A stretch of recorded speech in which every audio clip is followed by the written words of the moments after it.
Good morning. আকাশের দিকে তাকিয়ে দেখে নিচ্ছিলাম আকাশের কি অবস্থা, কারণ আজ কিন্তু সকাল থেকেই ভীষণ বৃষ্টি হচ্ছিল আর আমার প্রচুর কাজ ছিল আজকে। তাই ভাবছিলাম মাথায় বৃষ্টি নিয়ে কিভাবে বেরোবো। এই দেখুন, বাড়ি থেকে বেরোতে না বেরোতেই ভীষণ জোরে বৃষ্টি নেমে গিয়েছিল। রাস্তাঘাট দেখুন একেবারে ভেজা।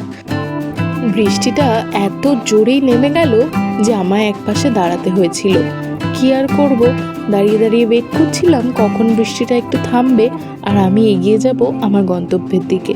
আজ একটু যাচ্ছিলাম হাসপাতালে, একটু জেনেরিক আই চেক আপ করানোর ছিল, তাই গিয়েছিলাম নিউ টাউনের একটা হসপিটালে। এই জায়গাটা এত ভালো লাগছিল, কিন্তু বৃষ্টির জন্য ঠিকভাবে উপভোগ করতে পারছিলাম না।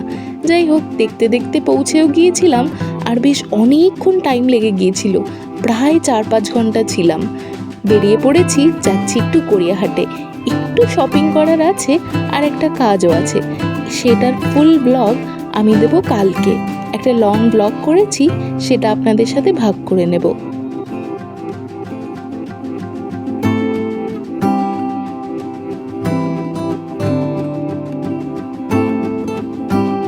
পৌঁছেও গিয়েছিলাম গড়িয়াহাটে। আজ ছিল রথযাত্রা।